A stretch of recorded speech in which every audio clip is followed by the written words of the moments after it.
லைஃப்ல என்னதான் நடந்துட்டு இருக்கு? காலையில எழுந்த உடனே நம்ம ஃபர்ஸ்ட் பாக்குறது வாட்ஸ்அப்பும் ஃபேஸ்புக்கும் இன்ஸ்டாகிராம்ல இருக்கிற ரீல்ஸும் தான். நிலாவை காட்டி சாப்பாடு ஊட்டின காலம் போகி இப்போ எல்லா அம்மாவும் அவங்களோட குழந்தைக்கு போன்ல இருக்கிற வீடியோ காட்டி சாப்பாடு ஊட்டிட்டு இருக்காங்க. நம்ம மட்டும் என்ன, பஸ்ல போகும்போதும் சரி, ஆபீஸ்ல, காலேஜ்ல அப்படின்னு எல்லா டைமும் வந்து போன் தான் யூஸ் பண்ணிட்டு இருக்கோம். இந்த வீடியோல நம்ம சோசியல் மீடியாவோட பாசிட்டிவ் என்ன, நெகட்டிவ் என்ன அப்படின்றத பார்க்கலாம். Welcome to the KTV.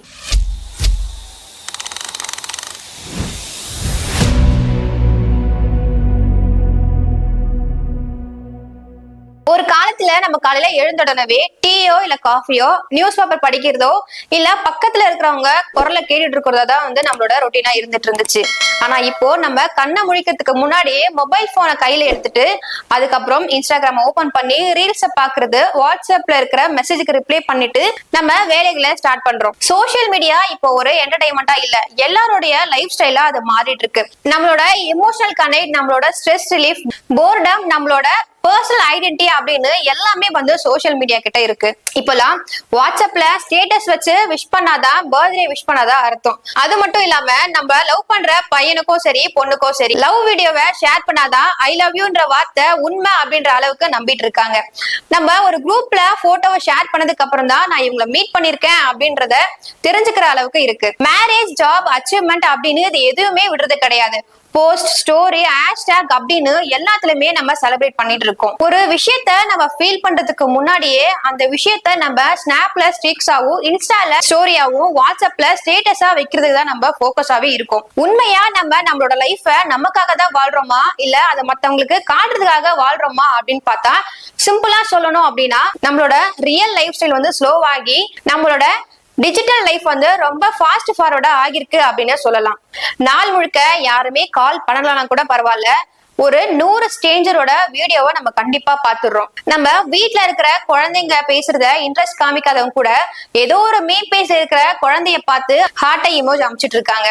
So relation, conversation இது எல்லாமே வந்து டிஸப்பியரிங் மெசேஜா வந்து ஆகிட்டு இருக்கு. என்ன ஒரு லைஃப், மால்டிவ் ஸ்ட்ரிப்ஸ் அப்படின்னு யாராச்சும் ஸ்டேட்டஸ் போட்டா போதும், அந்த ஸ்டேட்டஸை பார்த்து நம்மளோட லைஃபே வேஸ்ட் அப்படின்னு ஃபீல் பண்ணி உட்காந்துடுறாங்க. அவனுக்கு 100K ஃபாலோவர்ஸ் இருக்கு, எனக்கு 500 கூட அப்படின்னு ஃபீல் பண்ணிட்டு இருக்காங்க. நம்ம லைக்ஸ பாக்குறதோட நம்மளோட லைஃப வந்து அப்ரிஷியேட் பண்ணிட்டு போயிட்டே இருக்கணும். ஸ்டேட்டஸ், டிபி, பயோ இப்படி இது எல்லாமே வந்து ஒரு இண்டிவிஜுவல் பர்சனோட பர்சனாலிட்டியா மாறிட்டு வருது. நம்ம கூட இருக்கிறவங்களுக்கு நம்மளோட அச்சீவ்மெண்ட் தெரியறதுக்கு முன்னாடியே நம்ம ஃபாலோ பண்ற ஃபாலோவர்ஸ்க்கு எல்லா விஷயங்களும் தெரிஞ்சிருது. ஒரே பெஞ்ச்ல உட்காந்து 4 பேர் சாப்பிட்டாலும் அந்த 4 பேர் கையிலயும் கண்டிப்பா மொபைல் போன் தான் இருக்கு. ஆப் யூசேஜ் எல்லாமே வந்து நம்மளோட உளவியலை வந்து இன்ஃப்ளூயன்ஸ் பண்ணுது அப்படின்னு சொல்லியிருக்காங்க. இதனாலே நமக்கு போர்டம், அது மட்டும் இல்லாம ஃப்ரஸ்ட்ரேஷன் அப்படின்னு எல்லாமே ஈஸியா வந்துருது. நீங்க நோட் பண்ணிருக்கீங்களா, நம்ம 1000 பேர்கிட்ட பேசினாலும் அந்த 1000 பேர்ல யாராச்சும் ஒருத்தராச்சும் நல்ல கணத்தோட பேசுறாங்க அப்படின்னு. அது மட்டும் இல்ல, சோசியல் மீடியால சைட் பை சைட் நிறைய ஸ்கேம்ஸும் நடந்துட்டு இருக்கு. இப்போ data entry job, weekly 1000 rupees salary அப்படின்னு சொல்லி ஒரு போஸ்டும் போட்டுருவாங்க. அதுக்கப்புறம் கைண்ட்லி சென்ட் யுவர் ரெஸ்யூம் சொல்லிடுவாங்க. நம்மளும் என்ன பண்ணுவோம், ஒரு வாரத்துக்கு 1000 ரூபாய் சம்பளம் அப்படின்னு சொல்லி நம்மளோட ரெஸ்யூமையும் சென்ட் பண்ணிடுவோம். ஆனா அவங்க என்ன பண்றாங்கன்னா நம்மளோட பர்சனல் இன்ஃபோவை வந்து எடுத்து வச்சுக்கிறாங்க. அதுக்கப்புறம் அட்மிஷன் சார்ஜ், ரெஜிஸ்ட்ரேஷன் ஃபீஸ் அப்படின்னு நம்ம கிட்ட பணத்தை வந்து பறிக்க ஆரம்பிக்கிறாங்க. அது மட்டும் இல்லாம ஷாப்பிங் ஸ்கேமும், இன்வெஸ்ட்மெண்ட் ஸ்கேமும் வந்து நிறையவே நடந்துட்டு தான் இருக்கு. பொருளை நம்ம போட்டோலயோ இல்ல ரீல்ஸே பார்த்து நம்ம ஆர்டர் பண்றோம் அப்படின்னா, நம்ம ஆர்டர் பண்ணதுக்கு அப்புறம் அந்த ப்ராடக்ட் நம்ம கையில வரும்பொழுது ஒண்ணு டேமேஜ் ஆவோ இல்ல பொருள் வேற மாதிரியோ தான் வந்திருக்கும். அது மட்டும் இல்லாம நம்ம ஆல்ரெடி பேமெண்ட் பண்ணிருப்போம், ஆனா நம்மளுக்கு ப்ராடக்ட் நம்ம கையில வந்து சேரவும் சேராது. இதுவும் ஒரு வகையான ஸ்கேம் தான்.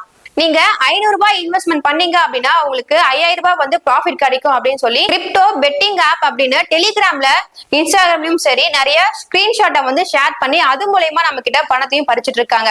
இது மட்டுமா அப்படின்னு கேட்டா கண்டிப்பா கிடையாது. ஃப்ரெண்ட்ஷிப் அண்ட் லவ் மூலியமா வந்து ஸ்கேம்ஸ் வந்து நடந்துட்டு தான் இருக்கு. ஏதோ ஒரு அன்னோன் ப்ரொஃபைல்ல இருந்து நம்மளுக்கு ரெக்வஸ்ட் வரும், நம்மளும் அந்த ரெக்வஸ்ட் வந்து அக்செப்ட் பண்ணி பேசவும் ஆரம்பிச்சிடும். கொஞ்ச நாள் அது எப்படி ஆகும் அப்படின்னா, ஒண்ணு நம்மளோட போட்டோஸ் வச்சு பிளாக்மெயில் பண்றது, அப்படி இல்லைன்னா நம்ம கிட்ட இருந்து பணம் பறிக்கிறது அப்படின்ற விஷயமா வந்து மாறி போயிடும். சோ இந்த ஸ்கேம்ல எல்லாம் இருந்து நம்ம எப்படி தப்பிக்கணும் அப்படின்னா, ஒண்ணு நம்ம அந்த பேஜ் வெரிஃபைடா இருக்கா அப்படின்னு பார்க்கணும். இல்ல நம்ம ஒரு ப்ராடக்டா வாங்கும்பொழுது நம்ம ஆன்லைன் பேமெண்ட் பண்றோம் அப்படின்னா அந்த ஆப் வந்து ட்ரஸ்டடான ஆப்பா அப்படின்னு பார்த்ததுக்கு அப்புறமா நம்ம ஆன்லைன் பேமெண்ட் வந்து பண்ணணும். அதே மாதிரி பேங்க் ஓடிபியும் சிவியும் நம்ம யார்கிட்டயும் ஷேர் பண்ணவும் கூடாது. அதே மாதிரி ஒரு அன்னோன் பேஜ்ல இருந்து நம்மளுக்கு லிங்க்ஸோ இல்ல அட்டாச்மெண்ட்டோ வருது அப்படின்னா நம்ம கண்டிப்பா அந்த லிங்க்ஸை வந்து நம்ம டச் பண்ணவே கூடாது. அது மட்டும் இல்லாம ஒரு ப்ராடக்ட்டை நம்ம ஆன்லைன்ல பர்ச்சேஸ் பண்றோம் அப்படின்னா அதை கூகுள் ரிவ்யூலயோ இல்ல யூடியூப்லயோ ரிவ்யூ பார்த்ததுக்கு அப்புறம் நம்ம பர்ச்சேஸ் பண்ணா நல்லாவே இருக்கும். சோ சோசியல் மீடியா எடுத்துக்கிட்டா வெறும் நெகட்டிவ் சைடா அப்படின்னு பார்த்தா கண்டிப்பா கிடையாது. பாசிட்டிவ் சைடும் வந்து ரொம்ப நிறையவே இருக்கு. இன்ஸ்டா யூடியூப்ல லேர்னிங் டூல்ஸ் அப்படின்னு எக்கச்சக்கமா நமக்கு கிடைக்குது. ஒரே ஒரு கிளிக் போதும் நம்மளுக்கு எல்லா டேட்டாவும் வந்து சோசியல் மீடியா வந்து கொடுத்துருது. Current affairs, science, history, languages learning அப்படின்னு எல்லாமே நம்மளுக்கு கிடைக்குது. எக்ஸாம்பிளா சொல்லணும் அப்படின்னா 10 வருஷத்துக்கு முன்னாடி இது மாதிரி நமக்கு டீடைல்ஸ் கிடைக்குமா அப்படின்னு கேட்டா கண்டிப்பா கிடையாது. ஆனா இப்போ குக்கில இருந்து கோடிங் வரைக்கும் எல்லாமே நம்மளுக்கு யூடியூப்ல ஈஸியாவே கிடைக்குது. இது மட்டும் கிடையாது, கெரியர் அண்ட் ஆப்பர்ச்சுனிட்டி குரோத்துக்கும் வந்து சோசியல் மீடியா ஒரு நல்ல பிளாட்ஃபார்மாவே இருக்கு. எக்ஸாம்பிளா சொல்லணும் அப்படின்னா ஃப்ரீலான்சரா இருக்கட்டும், ஆர்டிஸ்ட், ஹோம் பேக்கர், இவங்க எல்லாருமே எப்படி முன்னேறாங்க அப்படின்னா சோசியல் மீடியாவால தான். நிறைய பேர் சோசியல் மீடியாவை யூஸ் பண்ணி growth அடைஞ்சிருக்காங்க. கண்டென்ட் கிரியேட்டரும் சரி சோசியல் மீடியா மூலமா அவரோட நேமையும் ஃபேமையும் growth பண்ணிருக்காங்க.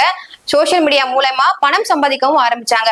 இது மூலமா நம்மளுக்கு என்ன தெரியுது அப்படின்னா சோசியல் மீடியா மூலமா சாமானிய மக்களும் சாதனையாளர்களா ஆக முடியும் அப்படின்ற விஷயம் நம்மளுக்கு புரியுது. அது மட்டுமான்னு பார்த்தா கிடையாது, நம்மளுக்கு இருக்கிற டேலண்டையும் ஸ்கில்ஸையும் வெளிப்படுத்துற ஒரு நல்ல பிளாட்ஃபார்மாவும் சோசியல் மீடியா இருந்துட்டு தான் வருது. சோசியல் மீடியால நெகட்டிவ் சைடை விட பாசிட்டிவ் சைடு ரொம்ப அதிகமாவே இருக்கு. ஆனா இதை நம்ம எப்படி யூஸ் பண்றதுதான் நம்மளுக்கு முக்கியமே. ஃபில்டர்ல இருக்கிற அழகும் ஃபேஸ் டு ஃபேஸ் பார்த்து வர சிரிப்பும் ஒன்னா அப்படின்னு கேட்டா கண்டிப்பா கிடையாது. சோ டைம் லிமிட்டை வந்து செட் பண்ணுங்க. சோ ஸ்கிரீன் டைம் குறைங்க, ரியல் மீட்டப்புக்கு பிளான் பண்ணுங்க, பர்சனல் ஸ்பேஸ் அண்ட் பீஸுக்கு ரெஸ்பெக்ட் கொடுங்க. மார்னிங் ரொட்டீன்ல 1 hour ஆச்சும் அட்லீஸ்ட் போன் இல்லாம இருங்க. இதே மாதிரி இன்னொரு வீடியோல பார்க்கலாம். அதுவரை உங்களிடமிருந்து விடைபெறுவது நான் பிரதீக்ஷா.